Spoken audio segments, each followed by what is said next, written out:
capsized. So I'm hoping our canoe will not be capsized. Although our canoe house did. It's the older canoe house. You know, we put this awning out just as a temporary shelter. It's the Department of Agriculture and the federal government oversees this place in terms of making sure that nothing is taken from the ocean or the water and nothing is damaged on work that NASA is seeing from the skies in terms of ocean and all that. So that's an exciting thing that we're also looking into. But as you can see behind me, this is the canoe house and the canoe, right? So quick test, how many of you know who the first settlers of the Pacific Pacific Ocean is? Anybody want to take a guess? Yeah, the settlers into the Pacific of the Austronesians were the Chamorro people, right? Tarak means or Waluay. That's the fortune canoe. But there are, as you know, different styles and different sizes of canoes. You know, so in the Chamorro culture, you have the Sakman as being the largest. You have the Elides, you know, a little bit smaller version. The Tulis, so you have all this variety of canoes that were used. The one thing that distinguishes our Micronesian canoes versus the Eastern, like the Polynesians, is that we are single hull canoes. They are double hulls. They have two symmetrical pontoons and connected on top. But ours is just, that's the canoe, but we have this outrigger that extends out, right? So because it's a single hull, the canoe is designed in an asymmetrical form so that it can be able to sail upwind. So under this canoe, if you look very carefully, it's not completely symmetrical. There's a shape to it at the bottom. How long did it take, sorry to interrupt you, how long did it take, you built that in Yap? How long did that take you? So, how many people worked on that? I had about 10 boys working with me on this canoe. Now in Yap, the younger generation knows how to do it. Oh, Not yeah. like, sad to say, not like us, we lost that, right? We don't know how to build it. I was first introduced to canoe and the ocean by age 5. When I was 5 years old. Yeah.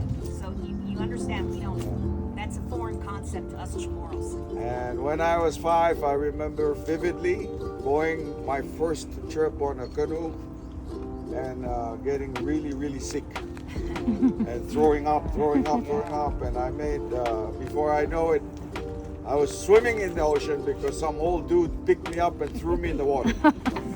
We're throwing up. The structure is where learning begins, right?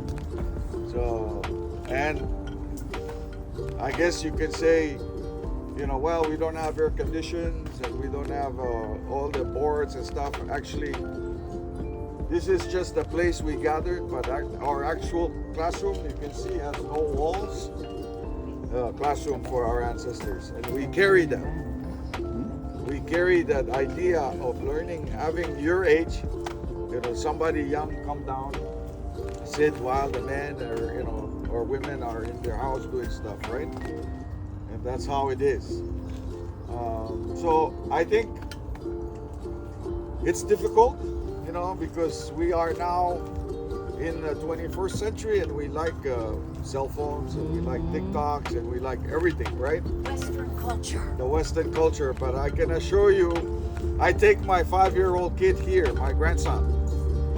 So my grandson is 5. Every opportunity I have, I bring him here. He forgets everything. He just wants to be in the water, on the beach, run around, start talking to the hermit crabs and doing all of that. You know, that's fine. I allow that learning to take place. So for you, if you ever have the opportunity to be outside, that's the best. I think, from my own experience, your best teacher would be nature, giving you all the lessons. Yeah, we make mistakes. Sometimes we hurt ourselves. Oh, I don't know how many times I hurt myself, and the adult sitting next to me would say, "Good for you. I told you not to do it. Now good for you. Now don't ever do it again." You cannot see from the outside, but if you look inside, you see all the lashings. 4 months. That's it. Meaning to get all the parts. Oh, okay. All the parts. And then after we take all the parts, we put it in the ocean for another 2 months or 3 Why? to treat it. Oh, So when the our wood are soaked in the ocean, it gets treated. So then after 2 or 3 months, we take it out, we dry it, then we start the actual carving. We're taught by your Yeah. grandparents and Just ask her to ask her question because she's not there. How do I navigate? Using the stars. I navigate by using the waves. And I navigate by using birds or fish or other stuff. A lot of stuff.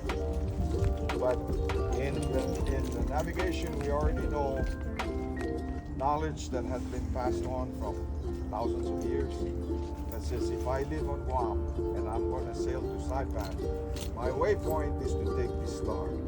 Because somebody else took this voyage a couple hundreds, 1,000 years ago, and they remember, so they pass it on. So for me to sail from Guam to go to Saipan, I'm going to sail under the rising of the Big Dipper, right? Because that's the waypoint. But of course, in order for me to get to Saipan, I'm not just going to navigate with that star. I need to see the current. I need to feel it. So all of that. It's not that difficult actually. You just have to do it. A lot of it takes a gut start that we know. But you know, in navigation we have 32 different star points, just like a compass. And each of those we can put islands, we can put reefs, we can put. Do you have a question? How many people can I fit in this boat? I can fit all of you in this boat. But that's not to voyage long distance. That's to go out and just sail around close by. That's no food. That's no water. So we can all fit. Actually, there's only one boss on the canoe, and that's the navigator. Okay. Says, let's eat. you're the boss. Let's eat. And normally, I don't know where our cup. Oh, see this? Wait. Right. These are our bowls for the canoe. That's it. That's it. That's all we eat. That's a good portion. So it's a weight So- loss Supposed to be. program. And we put some rice in here with some soup or whatever. They're enduring all the elements. So there are specific islanders, right? Their ancestors are very with us. Yeah. Is that something that you guys We do all the time. We do it all the time. Yes. And it's not, there are like in navigation that, so look at it this way. When we were, at least for me, I learned that throughout Micronesia there were more than 20 different schools of navigation. So you could imagine from Saipan down,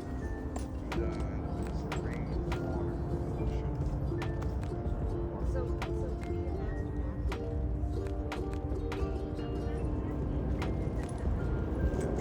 you have to go through many. rigorous training and a few voyages just to get there. Our ancestral sets of skills. never stop? Never stop. Learn. Were perhaps Chamorro origins, given to my ancestors as they were trading.